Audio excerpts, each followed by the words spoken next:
Hi, my name's Dee and welcome to Sunchild Tarot, and welcome to your general readings for the sign in the title below, because it's a bulk introduction, for the supermoon, full moon in Scorpio on the 26th or 27th of month we're in, April, for wherever you are in the world. Here in Britain it's on the 27th, in America it's mainly on the 26th.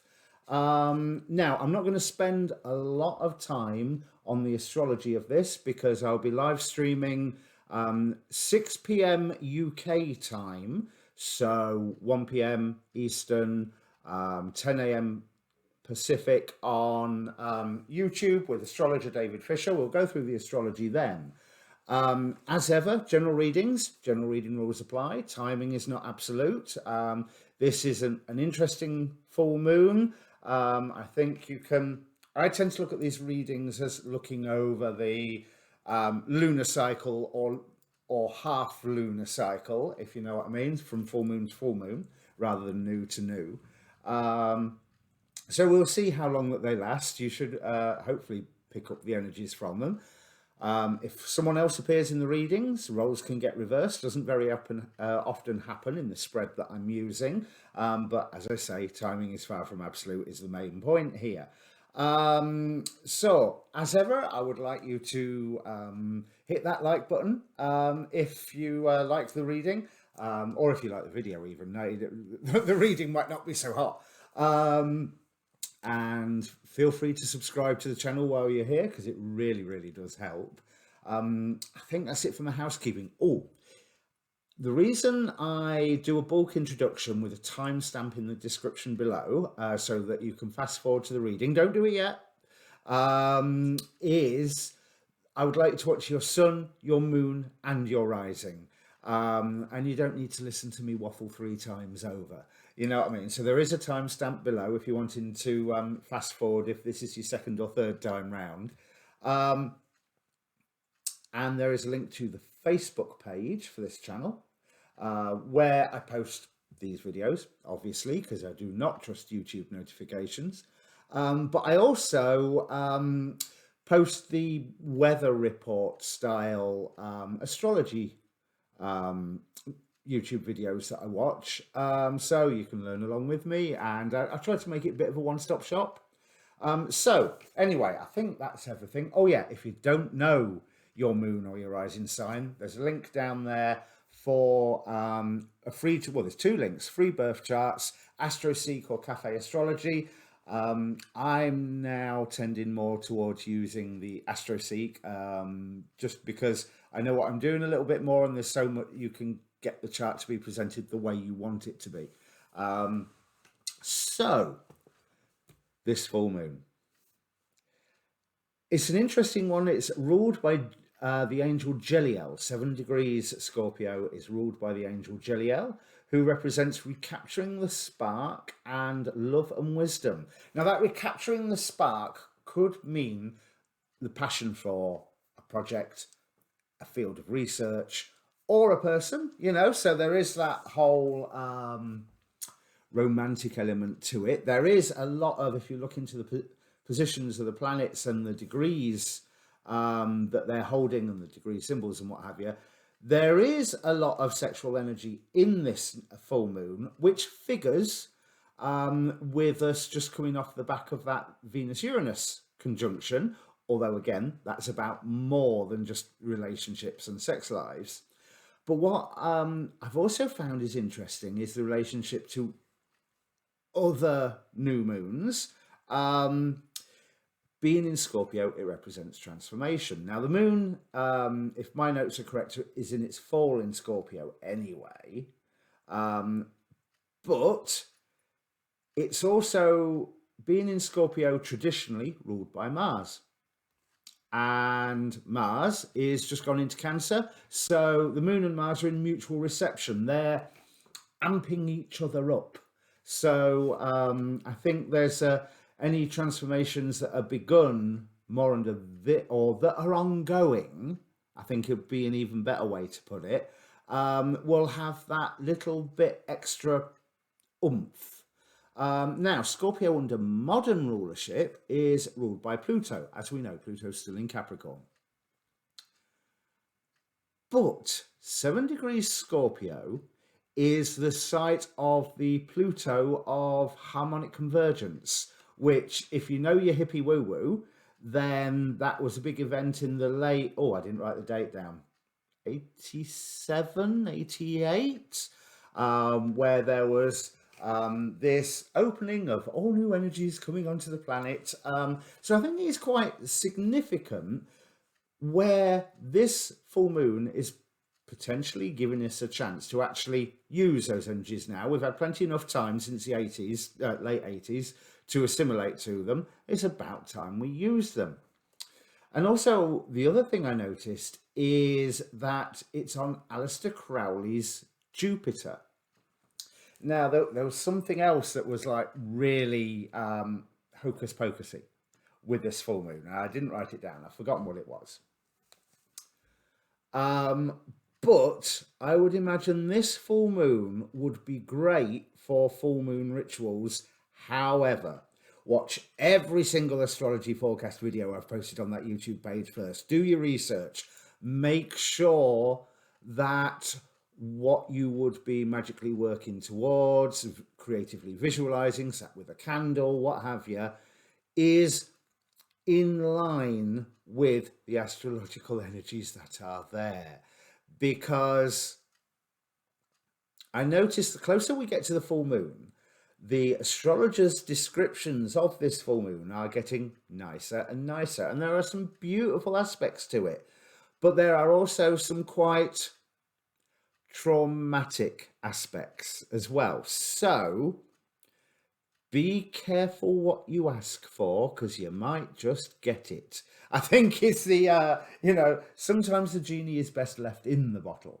That's something that I think you really need to pay some attention to. Myself, I'm not planning any hocus pocus for the full moon this time. I'm just going to sit and let, I suppose the phrase would be trust the process.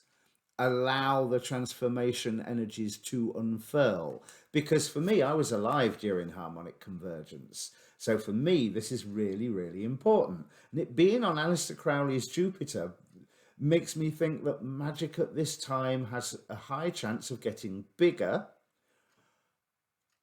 But it's Crowley, it's double-edged. Do you know what I mean? So you be very, very careful what you ask for. Now, I've also been reading a lot about Franz Barden and the entities he calls the degree heads, who are entities that inhabit each individual degree of the zodiac and can be evoked just like any spiritual entity or magical entity can be evoked, if you know about your evocation. Now, this one is, let me pronounce it correctly, Amelie.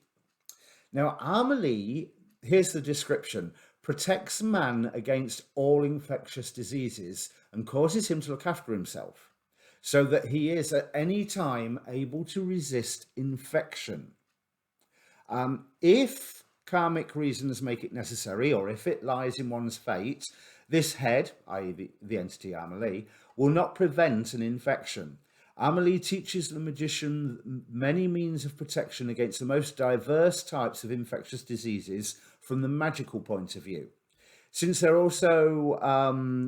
exists also the possibility of mental or astral influences, Amelie also instructs the magician in this respect. He teaches him how to protect himself after having been made acquainted with special magical practices against negative astral influences and against influences of negative beings. So if you are going to try any hocus pocus with this full moon, talking to Amelie may not be a bad idea, given the situation of the world at the moment. Negative astral influences? Well, let's use the by now tiresome term of fake news. We've already seen what damage fake news can do. And infectious diseases. I wonder what's going on in the world that could relate to that. But apparently I can't say such things on YouTube. So I won't mention even the V word, never mind, the C word. Not that it makes the slightest bit of difference to me anyway, because is I am not yet monetized. But, you know, I'd like people to see the readings that follow this. Now, that is pretty much all that I'm wanting to talk about with the new moon, full moon. Apart from new moon, yes. Now, Scorpio transformation. And there was an aspect between the recent, the last new moon, the Aries new moon, and Pluto, which was instigating transformation energies. You know what I was saying about the transformation with the harmonic convergence Pluto? There's that sense of revealing, unveiling, that deeper secrets, deeper truths, deeper realities, stripping things away. Scorpio is also the sign of death and transformation. It is the death card in the tarot. So, as I say, the death card in the tarot is not scary because if you get a job, it's the death of poverty. If you get a relationship, it's a death of loneliness. You know, so death is not necessarily bad, but you're watching a tarot reading anyway. So, apart from I'm not using tarot this, well, I am a bit. So you know this already. But there was transformation that was triggered by that Aries new moon. Not even triggered as in the seed was sown, but triggered as in, right, here is the energy to start it. Here, we seem to be clearing all the crap out that we found that's in the way of this transformation. It's like deciding to redecorate your kitchen and then you open a cupboard and find that you hadn't emptied it after all, and you need to empty this cupboard before you can do the next bit of work. So this full moon promises to be really, really useful and dramatic. Like I say, we're just coming off that Venus-Uranus conjunction, so I think that may be adding a little bit of spice into our lives one way or another. So, with no further ado, I don't think I've got anything more to add, and I'm trying to cut down these intros since we're doing the live streams. Yeah, the live stream may be shorter. I've said that already, haven't I? So, like, share, subscribe, and I'll bring up your cards. Okay then, Cancer. Sun, Moon, Rising, Venus, North Node, whichever. As you may know if you've watched my Gods at Play readings before, this top row represents the masks that the Archons wear as they are trying to keep you separate from your higher self, your divine nature, your relationship with God, your destiny, your happiness, your success, your manifestation, however you want to look at it. And this bottom row represents the gods who are trying to lift you up, to reconnect you with all the aforementioned, the divine, what have you. Now, in all the readings so far this month, I've seen one overarching story. I say all, I've done three. Whereas this one seems to be a couple of stories here. But let's first look at the masks that the Archons are wearing to suppress you. We have Ul with focus, Helios with illumination, Andromachy with strength, Sedna with abandonment, and Creusa with secrets. Just on that alone, whatever story this top row states is a trap. It's something that the Archons are using to try and keep you suppressed, repressed, however you want to put it. And what I'm tempted to say is, it looks like you will be at risk of being distracted from something. Excuse me. Opposing all, we have Thoth with wisdom. And that's rather making me think, since Thoth is the god trying to lift you up, that your attention through the light of Helios is being drawn, or that someone or something is attempting to draw your attention to something that you know doesn't really mean a great deal to you. So it's almost with Helios in another deck. He represents cycles, as in the daily passage of the sun. So your attention, light is being shed on something that your attention can be drawn by, but using a bit of common sense is saying, yeah, nah, not interested, not bothered, nothing to do with me, don't care. There's another story here with the opposition between Sedna as an archontic mask with abandonment, and then beneath that Isis with resurrection. And that I'm feeling like somebody is saying, yeah, but you haven't spent time with me, but you haven't done this, you haven't done that. Oh, well, you've been changing, you've been busy changing. And they can play those sort of needy games if they want, but that's their choice, not yours, because you've been busy rebuilding yourself slowly but surely in a very calculated fashion with Athena here, because you know what challenges you are wanting to face or needing to face. I think needing is probably the better word there. And you have already seen a positive result to your actions, to you going through this. I think calling it a resurrection process is maybe a step too far, but a sort of a minor redesign of yourself at least. And that has shown a harvest where you don't need to be drawn into something that, oh look, it's come round again. And that's the feeling that I'm getting from that. But there's also a blockage here where you are tempted to, or you will be tempted to, not you are tempted, you will be tempted to try and break through it through sheer brute force, when a little bit of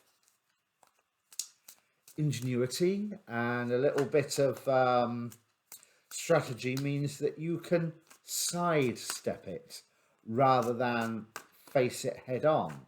Now, these might be 2-3 tales that are linked in a way that I can't see, which I hope so, because I was told in spiritualist medium training, they tell you if you understand the message that you're giving, you're doing it wrong.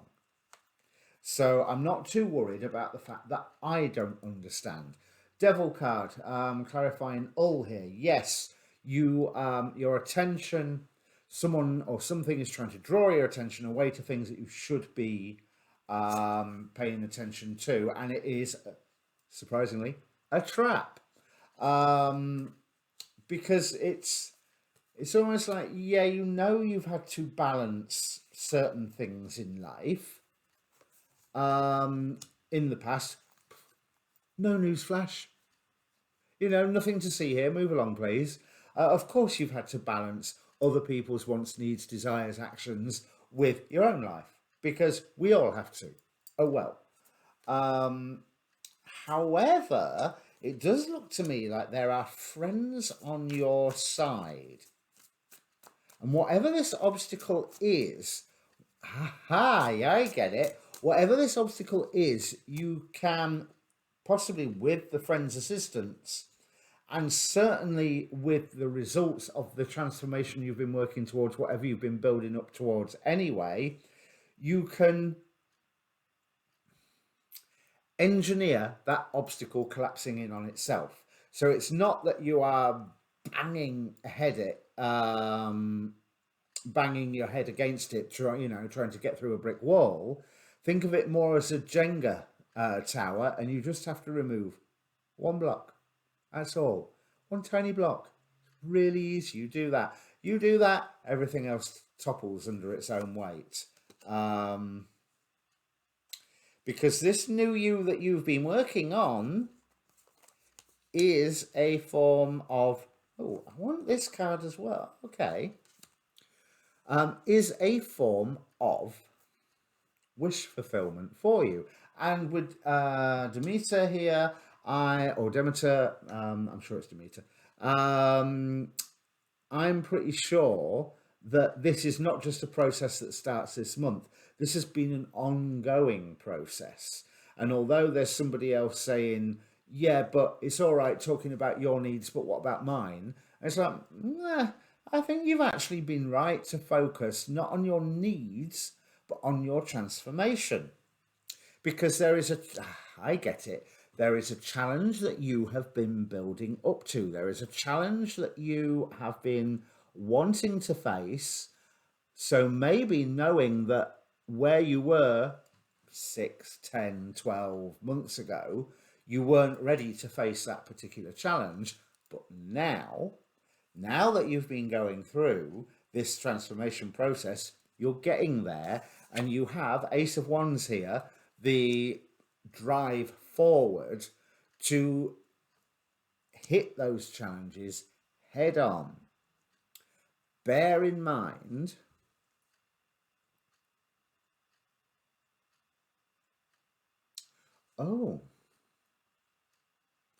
bear in mind, and I feel that this is in regards to the challenges, that somebody is working hard to keep your awareness away from something. They are keeping secrets, which does link this end of the reading with the start here with Ullen focus, this distraction technique. Someone's or something is trying to make sure you don't see something. But as I say, a little bit of strategy means that you can remove the right block from the gender tower, let it all come tumbling down. And then I almost want to say that there is an element of, it doesn't matter what those secrets are in the end, because it's irrelevant, because you've gone through this transformation anyway. So the secrets have less power, less relevance. But this is what the Ace of Wands is relating to the Hydra here, of how you're ready to face the challenges that you have known for a while, because Thoth here is looking straight at the Hydra. He can see all the way along.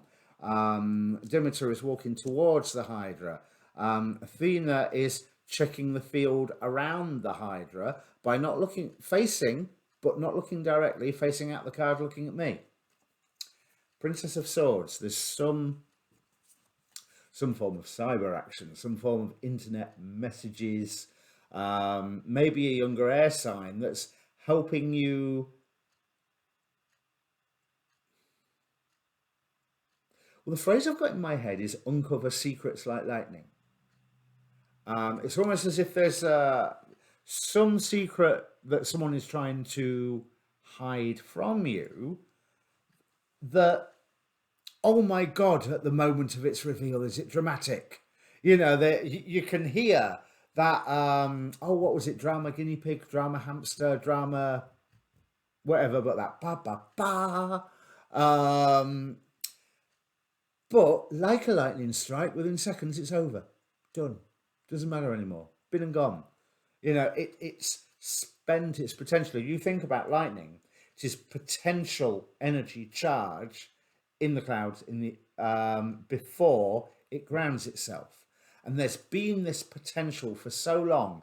And this trying to distract you and keeping secrets and working hard to keep secrets is maintaining that potential. But with one swift flash or with one magic word, the lightning comes down and hits. That's it, over and done with, game over, doesn't matter. And the reason I'm going all with that is from the Oracle of Heaven and Hell, we have Hariel here, representing purification. And that's what I feel the purification links with this Isis with resurrection, especially as she's clarified by the Nine of Cups, wish fulfillment.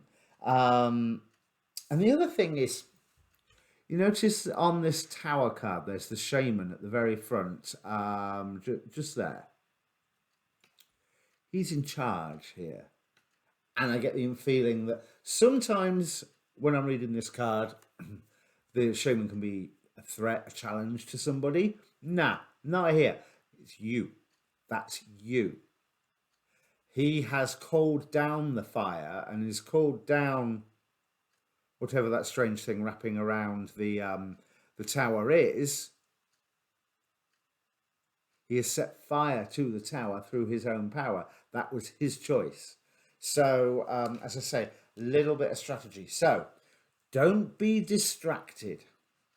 There's a lot of, in these 4 readings so far, a lot of things about people getting goaded into action or being pulled on a certain path. And that temptation is here for you as well. But I'm not, the only thing I need to say is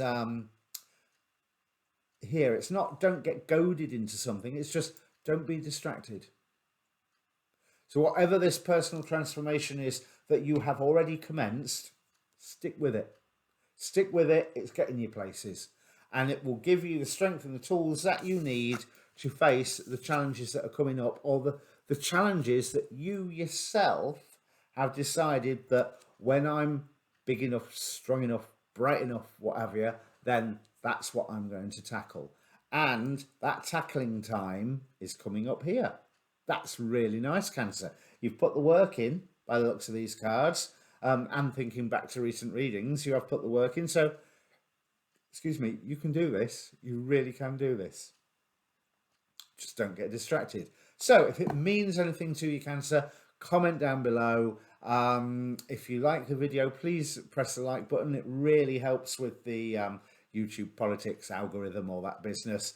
Subscribe really helps the channel as well, and thank you to all those who have subscribed already. I will be live streaming Saturday night, ready for Monday's, well, Tuesday here in Britain, I think.